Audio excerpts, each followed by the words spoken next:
राष्ट्रवादीचा विलीनीकरणाची वेळ आली तर आम्हाला भाजप हायकमांडशी बोलावं लागेल, असं उत्तर अजित पवारांच्या राष्ट्रवादीचे प्रदेशाध्यक्ष सुनील तटकरे यांनी दिलंय। तुमच्या गटाचे तुम्हीच राष्ट्रीय अध्यक्ष असताना तुम्हालाच इतरांची परवानगीची गरज का, अशी टीका यावरून होते। पाहूया।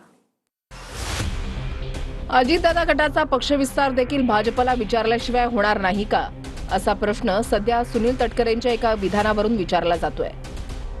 दोन्ही राष्ट्रवादी विलीन होऊन एकत्र येतील का, असा प्रश्न तटकरेंना विचारण्यात आला होता आणि त्यासाठी आम्हाला भाजपच्या हायकमांडशी बोलावं लागेल, असं उत्तर खुद्द राष्ट्रवादीच्या राष्ट्रीय प्रदेशाध्यक्षांनीच दिल्यानं चर्चा होत आहे। विलीनीकरणाचा मुद्दा आज तरी खूप दूर दिसतोय, म्हणजे कारण माझ्या स्तरापर्यंत तरी माहिती नाही, कोर ग्रुपच्यापर्यंत कोणाची चर्चा त्या ठिकाणी नाही। आणि त्यानंतर सुद्धा आम्ही निर्णय घेताना भारतीय जनता पक्षाच्या शीर्षस्थ नेतृत्वाने सारासार विचार करत आम्हाला सोबत घेतलं। तशा वेळ स्थिती त्याला भारतीय जनता पक्षाच्या केंद्रीय नेतृत्वाजवळ सुद्धा आम्हाला चर्चा करावी लागेल, पण ती वेळ येईल तेव्हा। मुळात असं काही घडतंय का हे सुद्धा आपल्याला पाहावं लागेल आणि मग त्याच्यावर काय कॉमेंट करायची, पण मलाही ते माहिती नाही की मुळात असं काही घडतंय। प्रत्येकाला पक्ष वाढवायचा अधिकार आहे, पण जर आमचा पक्ष वाढवायला आम्हाला दुसऱ्या कुणाची तरी परवानगी आम्हाला कधी लागली नाही, त्याच्यामुळे स्वाभिमानी मराठी माणसाला जर ही भाषा करायची लागत असेल तर हे मराठी माणसासाठी हे घातक आहे।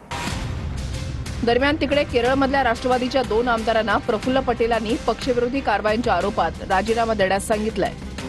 राष्ट्रवादीचे 2 आमदार केरळमध्ये डाव्यांच्या सरकारसोबत आहेत। मात्र आता वाद कशामुळे तयार झाला ते समजून घेऊया। 2021 मध्ये केरळ विधानसभेची निवडणूक झाली तेव्हा अखंड राष्ट्रवादीचं घड्याळ चिन्ह होतं आणि पक्षाध्यक्ष शरद पवार होते। त्याच घड्याळ चिन्हावर केरळमध्ये राष्ट्रवादीचे दोन्ही आमदार जिंकले। इकडे महाराष्ट्रामध्ये 2023 मध्ये राष्ट्रवादी फुटली आणि निवडणूक आयोगानं घड्याळासकट पक्षाची मालकी अजित पवारांना दिली। मात्र केरळमधले दोन्ही आमदार अजूनही शरद पवारांसोबतच आहेत। पण आता घड्याळ आमचं चिन्ह असल्यानं केरळच्या दोन्ही आमदारांनी राजीनामे द्यावेत, असं पत्र प्रफुल्ल पटेलांनी पाठवलंय।